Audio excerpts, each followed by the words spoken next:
किया हम दोनों ने, पर शादी के बाद भी वो रात में अपने घर रहती थी और मैं अपने, क्योंकि उसकी शादी की यही शर्त थी, उसके गर्भ में मेरा बच्चा था, वो बोली थी एक बच्चा होने के बाद वो साथ आकर रहेगी। फिर मैंने हवेली के अंदर चुपके से जाकर देखा तो वही पाया जो करुणा ने आपको बताया था। पर अंतर बस इतना था, मुझे शैतानी खोपड़ी ने देख लिया था। रागिनी जैसे चाकू उठाकर मुझे मारने दौड़ी। मैं उसके पैरों पर गिर गया और कहा मुझे छोड़ दो, तभी शैतानी खोपड़ी से एक किरण निकली और मैं पागल सा हो गया। जब भी मैं ये राज किसी को बताना चाहता हूँ मुझे हजारों शैतानी खोपड़ियां आसपास दिखने लगती हैं और मुझे तरह तरह से यातनाएं देती है। अगर मैं वक्त पर उस जगह से ना हटूं तो शायद वो मुझे मार भी देंगी। सेट पर कभी भी ये खोपड़ियां मुझे दिखने लगती थी, लोग सोचते मैं पागल हो गया हूँ। धीरे धीरे मुझे काम मिलना बंद हो गया और मैं तन्हाई में नशे का आदी हो गया। इस लड़की के आंखों में मुझे तुम्हारे लिए प्यार दिखा तो मैंने इसकी मदद की सोची और मैं अब ऐसी जिंदगी जीना भी नहीं चाहता हूँ, इसलिए तुम्हें बचाने आया गया, हैदर ने कहा।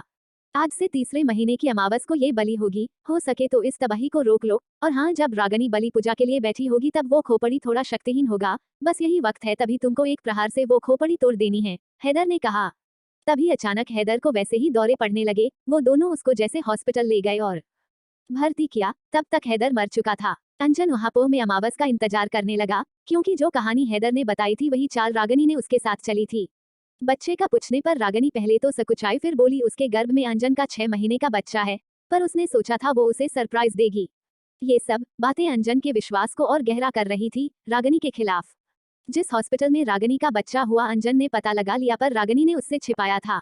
आखिर आ गया वो दिन अमावस का। दोनों छुप कर गए। देखा बुढ़िया रागिनी रात के 12 बजे अनुष्ठान पर बैठी थी, आंखें बंद कर कुछ मंत्र जप कर रही थी और पास उसका नवजात बच्चा पड़ा रो रहा था। उस बिलखते बच्चे को देखकर करुणा के अंदर की ममता जाग गई। उसने दौड़कर बच्चे को सीने से लगा लिया। तभी वो शैतानी खोपड़ी उड़कर आई और अंजना की आंखों को दांत से नोचकर निकाल दिया और जगह जगह चेहरे पर उसका मांस काटने लगा कि वो बच्चे को छोड़ दे। करुणा ने भयानक चित्कार किया और भारी वेदना से रोने लगी, पर शायद कोई दैवीय शक्ति उसके ऊपर आ गई थी कि उसने बच्चे को छोड़ा नहीं।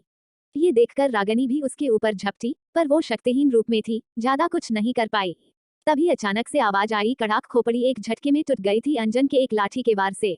रागिनी उठ के पागलों सी उस टूटे खोपड़ी के टुकड़ों को समेटने लगी और रोने लगी। उसको पता चल गया था, अब वो हरदम के लिए इसी रूप में रह जाएगी। अंजन, करुणा और वो बच्चा अपने घर वापस आ गए थे। मोनालिसा हवेली से अब हरदम किसी बुढ़िया की चीख पुकार की आवाज आती थी। सब उसको भूतिया हवेली कहते थे। रागिनी रातों रात बॉलीवुड से गायब हो चुकी थी और कहाँ गायब हुई ये आज भी रहस्य थी दुनिया के लिए।